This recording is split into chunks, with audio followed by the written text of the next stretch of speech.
Yeah, guess who's back this week? Crixus. Thank you for that intro. Joke's on him because he licked the flu-infested snot that was running out of my nose. By the way, I'm really sick. I've had the flu for the past few days. Girlfiend is actually in a plastic bubble on the other side of the room. She hasn't let me touch or even breathe in her direction in like 100 hours now, so it's pretty bad. Can you hear me in that bubble, Girlfiend? Kinda. That's probably still a good thing. Anyway, alright. Now, I was going to make a video just about Andy Reid finally getting fired, you know, earlier this week, but I was just so dog sick, no pun intended with Crixus being here. And Crixus apparently doesn't want to be a camera whore today. But anyway, I can tell you as an Eagles fan, this is a relief. And even Crixus has got his little Eagles ball. This is a relief. It's the end of an era that needed to come to an end. And I just want to start off this video before I get into the Week 17 review and the Wild Card Playoff preview. Since this is my team and I'm repping this team no matter what. Yeah, they got spanked by the division rival Giants. They got embarrassed in more ways than one. Don't you agree, Crixus? Don't you? Yes, that's his way of saying yes. And we're going to talk about Crixus's favorite quarterback, Tony Romo, in a little bit too. Well, hold on to that for a second. Sorry if I cough and it feels good to know that this era is finally over. I, like many other Eagles fans, have seen every pretty much conceivable possible combination be used by Andy Reid. The stud wide receiver, the stud running back, you know, all that good shit, and he's just never been able to get it done with a numerous variants of pieces, and it's time to move on. It is time to move on. 14 years, 14 seasons, he's averaged 10 wins a year. I mean, he's always going to be seen as one of the greatest coaches in this team's history. He just couldn't get the job done. Andy Reid, you had to go. You just had to go. There's no way you could stay at this point. So it's not so much a good riddance. It's just a good going.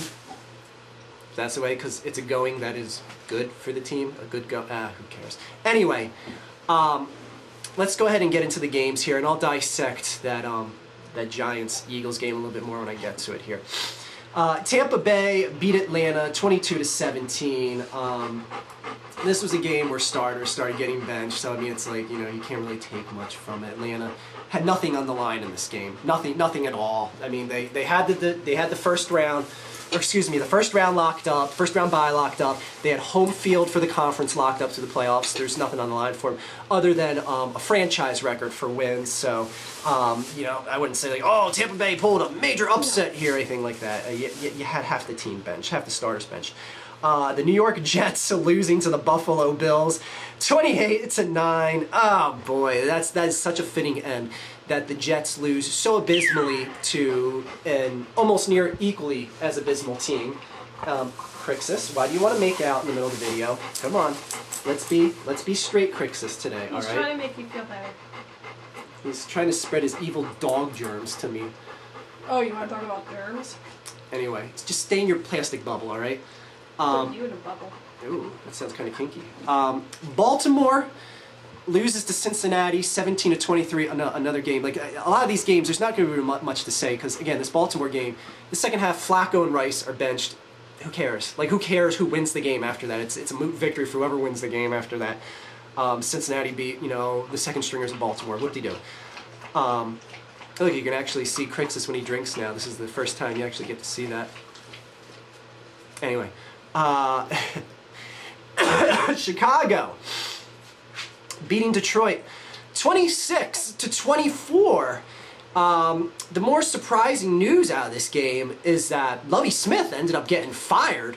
You know, it's kind of a what have you done for me lately? The Bears ownership felt they had a team that should have pushed through into the playoffs, which I thought too. I thought they were actually going to win the NFC North. During the Super Bowl week, by the way, I'm going to do a video where I look back on what my predictions were from the first week of the season, actually coming out of preseason, going into the first week. We're going to do like a year in review type video. But anyway, that aside, Detroit loses to Chicago. Detroit, thank you for beating the Eagles earlier on in the season. I think it was like week 5 or 6 anyway.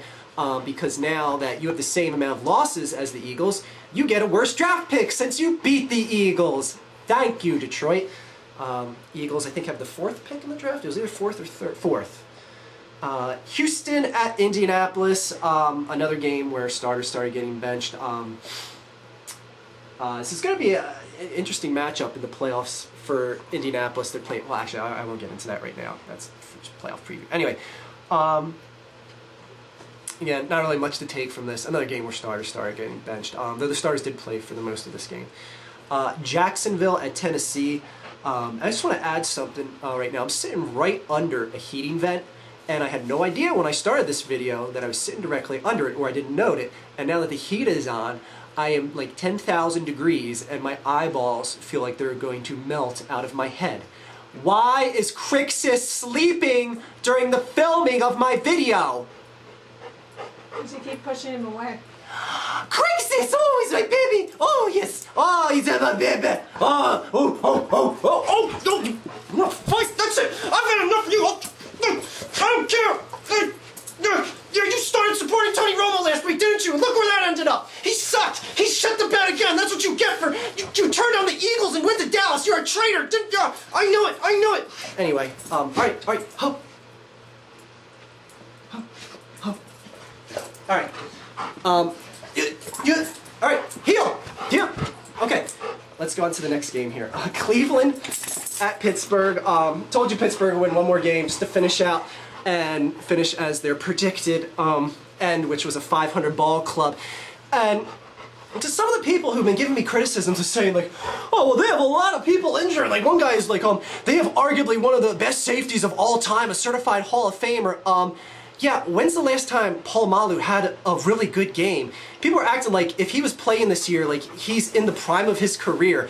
It's not like these were young, like, you know, barely seasoned veterans that were just like total game breakers that are injured on this team. Like, yeah, Pittsburgh did have a lot of injuries, but it's like, wow, well, you think Paul Malu's going to be this big shutdown secondary guy? He's near the final years of his career, and people start saying like, well, they finished as a 500 team, but I mean, they had a lot of key injuries from key guys. Like, yeah, guys that were really good. But anyways, and not to be fair, they had some key guys that are still good out, and Polamalu can still make plays, but it's not like we're talking about Ed Reid circa, or Polamalu circa 2005 here. Oh shit. Anyway, language, girl fiend. Someone just got hit head on by a car. She's watching Maury Povich or something. Oh my god. Houston, she watches that brain decaying television all day. It's what. At least I didn't watch Steve Wilkos today. I have the text to prove it. Jacksonville, that could easily be faked. Jacksonville at Tennessee. Tennessee wins. Who cares? Sorry, but who cares? Or I said Pittsburgh beat Cleveland. Carolina at New Orleans. Carolina putting up 44 points. And again, Carolina came alive. And to be fair, Carolina lost a lot of close games, especially that Bears game. I think it was like week 7, 8, where they basically were about to take it in overtime. And the Bears drove down and kicked a really long field goal to end it. Oh, Crixus has his foot wrapped around the camera and he's going to rip it out if he moves forward. Well, Crixus! Hey! He's not listening to me, girl fiend. Because I'm holding him because he's going to go forward to turn around. Okay. This is a very, very advanced process and, you know, setup we have here. We take this very seriously. Anyway, Carolina putting up a 44 spot to end the season.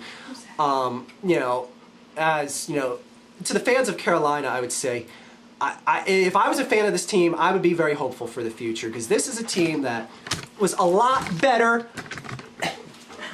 than how they were playing. Actually, they were playing good. Again, it was the losing of the close games and not closing games out and all that stuff, but then really whooping some ass near the end of the year, putting up a lot of points. I wouldn't be disappointed now. Philadelphia 7, New York Giants 42. it's now coming out that this locker room was very disjointed this year for a number of reasons. For part of the coaching personnel, the different coordinators not getting respected, for players trying to step up and take initiative on this team. I was talking with someone, TG Biggs, or I forget your name, I'm sorry dude, I was talking to him on Twitter today, and he was saying how, boy, Vic really must have been a cancer in that locker room. Well, it's actually coming out now that Vic was one of the few people trying to go above and beyond, trying to hold extra meetings after practice, after game time, trying to get his receivers together, his offensive line together, do like, you know, different numbers of things, and he was just outing people. And a lot of people are saying like, oh man, he's a sellout, he's putting people on the burner and shit, who the hell is he? I do the same thing, because that is one of the biggest problems this year, is people just didn't care to give an extra effort. Didn't care. When you're a team that's on the cusp of being really good, and all you need is that little extra emphasis to really get your team motivated, and granted they needed a lot more than that this year, but I'm just saying, it couldn't have hurt.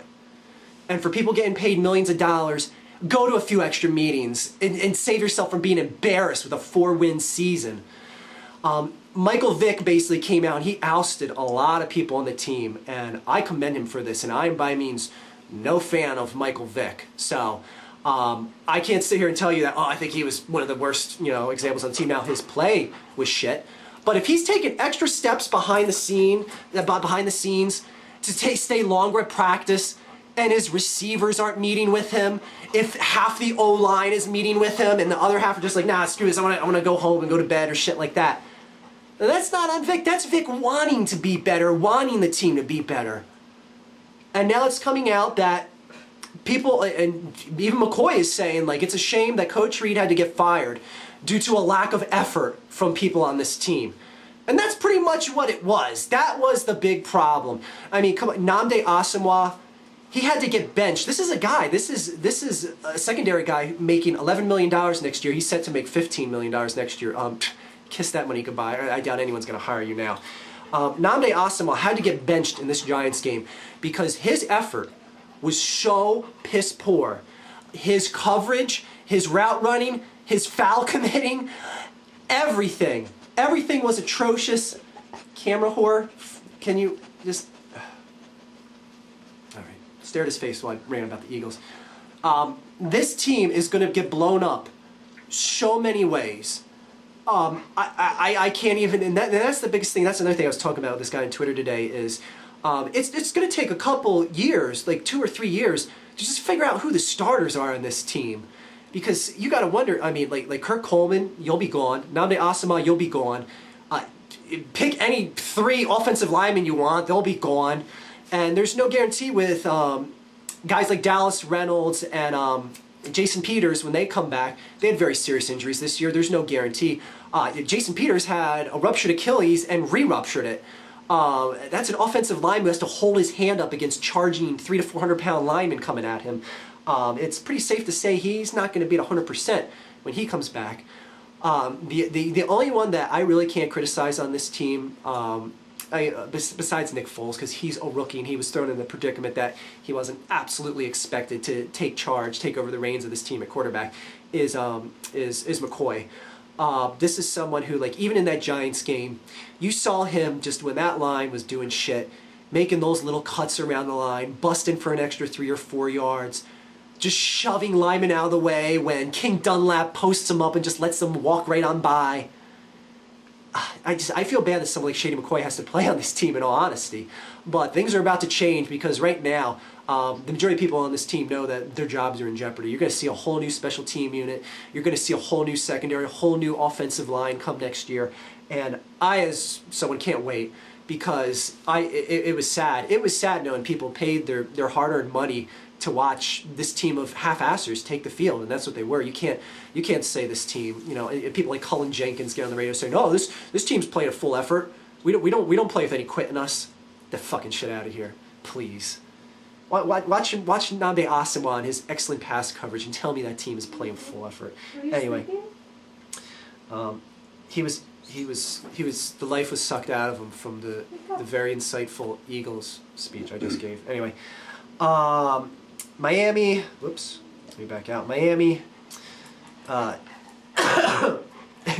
Well, I predicted Miami to win, and they didn't end up scoring a single point against New England. And I love how, when I've been ripping the Patriots these past 2 weeks for having two abysmal performances, one losing and then the second only beating the Jacksonville Jaguars by 7 points, all of a sudden they put up a goose egg in Week 17, and the Patriots fans, the little cockroach Patriots fans, crawl out of the woodwork and start hopping like, oh yeah, there's the Patriots, they put up another goose egg, they put up a shutout. Excuse me, they made the Dolphins put up a shutout. Let's see what they do in the playoffs. Crixus, that's not nice. So yeah, we'll see what the Patriots do in the playoffs. Let's calm down. This guy's last name is MWANGU. I'm off screen. It's funny. It's more entertaining than what you're saying. That's not true. Come on, who watches this? Anyway, I thought you couldn't hear me inside that bubble. You wish. Minnesota beating Green Bay in a game where pretty much everything was on the line here for Minnesota, more so than Green Bay. And I like that both teams played heads up really to make a statement in the NFC North. Again, I make no bones about it. I hate the Vikings because of the Herschel Walker trade, but I'm a fan of Adrian Peterson this year. And if there's one person that deserves a ring on his finger more than anyone else in the league that doesn't have one already, it's Adrian Peterson right now. And I don't think there's too many people that can argue against that. He plays the game right. He messed his knees up, messed his one knee up, his right knee I think it was, 10,000 ways from Sunday last year. Had reconstructive surgery, and he comes out and finishes 8 yards shy of the all-time single-season rushing record. God damn, that heat just came back on. Ugh. I was just starting to cool off a little bit. Good for Adrian Peterson, but I hate the Vikings for that goddamn Herschel Walker trade. Anyway, St. Louis losing to Seattle. Seattle, they're doing it again. They're undefeated at home this year, but they've got a huge game in the playoffs, so we'll get to that in a second. Not really much to cover in this game. I do want to say I apologize for the one thing that people caught in my whole 30-minute video last week was when I referred to the running back as Alexander, as in Sean Alexander, one of the previous running backs for the Seattle Seahawks, instead of Marshawn Lynch, who I don't know how I could forget the name Marshawn Lynch for what he did to the Eagles last year on Thursday Night Football. So again, I apologize to the Seahawks fans for confusing Marshawn Lynch with I almost said Kurt Warner, but anyway, where was I? Arizona, San Francisco. San Francisco wins. Who cares? Arizona's getting a new coach next year. I think they're getting, what's that guy's name? Oh yeah, Andy Reid, the former coach of the Eagles. Which is ironic because the Arizona Cardinals had as equally as abysmal of a season as the Eagles did. The Eagles started out 3-1. The Cardinals started out 4-0. And then both teams won one game after that. Ha! Isn't that some shit? Anyway, yes, I know Crixus. He doesn't like your language. He loves my language. Crixus loves my language! He's licking his balls in front of me. He's licking his balls. I know you would do that if you could. Guys, we would. Anyway, Oakland at San Diego, another who gives a shit game of the week. Norv Turner, bye-bye. I think he got fired, didn't he? Yeah, there's like 6 coaches that got fired. Anyway, Kansas City, Denver. Denver just opened that can of whoop ass like they have been doing pretty much everyone. And the final game of the week, the Dallas Cowboys at the Washington Redskins. Dallas loses 18-28. I gotta backtrack and take back anything good I've ever said about Tony Romo. I'm a fool. I'm a fool for actually believing this guy finally turned the corner, because he fooled me. The previous 7 weeks to this, I think he had it was 2 or 3 interceptions and 17 touchdowns. I was like, he's busting out like a 350-yard average. I was like, oh shit, this guy's finally on fire. And it's not like the receiving core Dallas is that threatening or anything, and he's still lighting the world on fire. I was like, I got a really bad feeling that Dallas is going to make some noise. Why did I think that? It's Tony Romo at quarterback. Of course he's going to fail. Oh my God. 3 interceptions, including a final interception where your team sets you up to win. The defense holds off the Washington Redskins, holds the game to a 3-point lead, gives you the ball back. I think it was like 3 and change left. Dallas has 3 timeouts. And what does Tony Romo do on the second play? I thought Shaquille O'Neal was in the game because it looked like Shaq shooting a free throw. That's like literally how bad the pass was. Like, the guy in Washington was like, "Oh shit, the ball!" Like, he was stunned. Like, he was like he saw a Powerball ticket, he won, and he was like, "Oh, the ball! I got it! He threw it at me. Why did he do that? It didn't even go near the guy he was trying to throw it to." Tony Romo, thank you so much, because as much as I hate the Dallas Cowboys, as much as every other Eagles fan, as much as every other Giants fan, as much as every other Washington Redskins fan, we just want to thank you for always coming through with a spectacular fuck-up moment to end the season. It's amazing. And it's like he's been single-handedly winning games, and then all of a sudden, he just pops up as sure as the day is long and fucks up the entire game. Oh, it sucks, Dallas, and I like all the Dallas, like there's some Dallas fans still calling the Redskins the Deadskins and stuff like that. Like, with all due respect, like people like, you know, me and, you know, other people that have respect for the Redskins now, I don't know about you, but I don't look forward to playing Alfred Morris and RG3 over the next, you know, years. I'm really not looking forward to that at all. Calling them the Deadskins or calling them like a joke team or anything like that, those days are gone. This is going to be the team of the NFC East, and the other 3 teams in the division got some work to do to get up to what the Redskins are looking to be. Keep in mind, the Redskins are a team that started out 3-6 this year. They won their last 7 games to finish 10-6 with a rookie quarterback, with 2 rookie quarterbacks. Cousins came in for a game. Let's not forget that. I mean, people still want to call them the Deadskins and knock yourself out, but, you know, tell me why you still think they're a fraud team and they're not going to be a contender. Anyway, let's go ahead and get to the playoff predictions. This is going to be real quick since there's only 4 games to pick from. Crixus, do you want to help with the predictions? You little switching Tony Romo supporter! Where did that get you? Where did that get you? Anyway, okay, all right. Hey, ho, Merry Christmas. All right. Now this is Crixus's favorite position. This is called the tap out position. Oh no, he slipped out. I didn't have it locked in. Oh, okay. All right. Hey, no. All right, we're gonna do some predictions here. All right. Bless you. Go say hello to everyone. Whoa, look at those canines. Whoa, oh, he's on the camera. That. Okay, well, we'll just deal with that for the rest of the video. Cincinnati at Houston, a rematch from round 1 of the AFC divisional, wild card round last year.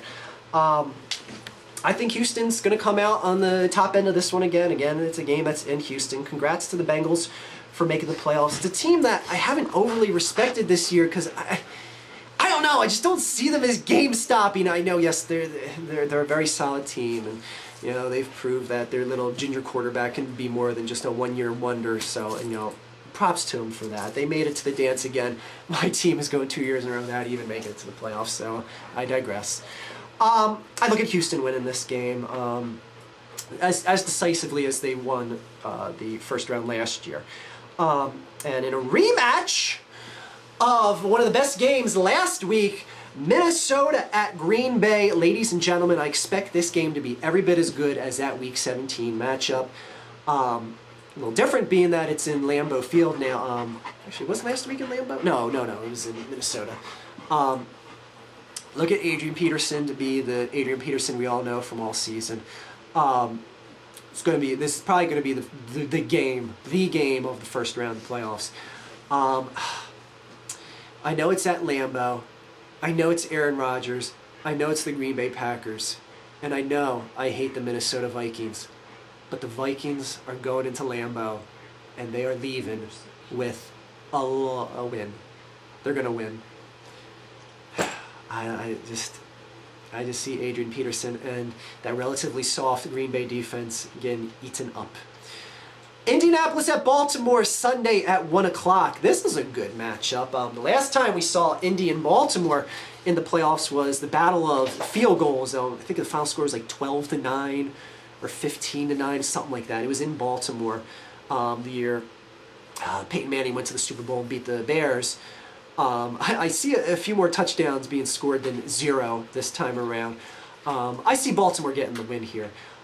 It's nice to see 3 rookie quarterbacks get into the playoffs because it just shows that, you know, this new era of quarterbacks is taken over, and I like that. I really like that when you see fresh blood just come into the game and just show that, you know, the college system works in training you to be a well-tuned machine to come into the league and just, you know, dominate and go on to the playoffs, which is what you're getting with Seattle, Indianapolis, and what's it? Oh, RG3. Jesus Christ, brain fart there. Washington. I look at Andrew's luck running out. That was dumb. Anyway, look for Baltimore to win this game. Seattle at Washington. If there's one game that I'm really not sure who is going to win, this is it. Seattle is, you know, untouchable at home, but this is at Washington. My God, I almost want to give the edge to Seattle because RG3 really hasn't played that well since I think it was Nada that gave him that hit that knocked him out a few weeks ago. Gave RG3 that hit. I think it was Nada. Anyway, but I don't know. It's a whole new week. It's playoffs, and he's going to look to shine because this is that big primetime moment for him. And a rookie in that position with RG3's talent set, you'd want to see him go wild, especially against a Baltimore defense that is nowhere near the Baltimore defense that we're used to. No, excuse me, Seattle. Jesus Christ. I don't know why I automatically went back to Baltimore. Against Seattle defense, which is actually playing people a bit stronger, but not so well on the road. At home, that defense is on lockdown. When you see what they did to teams like the 49ers at home, it's just like, wow. It's just a completely different beast. But on the road, they seem to be a little lax. But I don't know. Both teams, 2 rookie quarterbacks.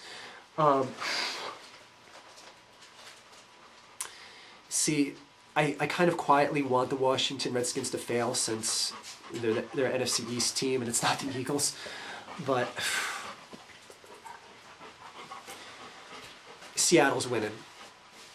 And I literally had no idea who I was picking until this moment in time. Seattle's winning. So, Crixus, thank you again for being part of this video. You little traitor with your Tony Romo jersey. Yeah, I burned that shit. I burned it when you weren't looking, you little traitor. Dropped the Eagles because of their bad effort on Sunday. Got a Tony Romo jersey. Where'd that get you? Yeah, you should cry. Look at him. He's crying. He's sobbing like a little baby. Look at him. Look at those poor sad doggy eyes. I'll put those tears in chili like Cartman did to Scott Tetterman. Anyway, actually he ate the tears when Tetterman was eating the chili that was made of his pants. Anyway, thank you guys. Next week we're going to go over the round 1 of the playoffs here, go into the divisional round here, and have good times. And Crixus will be back here, and I'll try to stay live until then. And I'm definitely not filming under a vent that's 5,000 degrees. So, have a great day, everyone. Girlfiend, anything you want to add? I made a mess. Oh, Jesus. Don't come in here. Why would I go in the kitchen? That's a woman's domain. No comment. That You're means... making so much messies. Alright, I gotta go lay down some discipline. Have a great day, guys.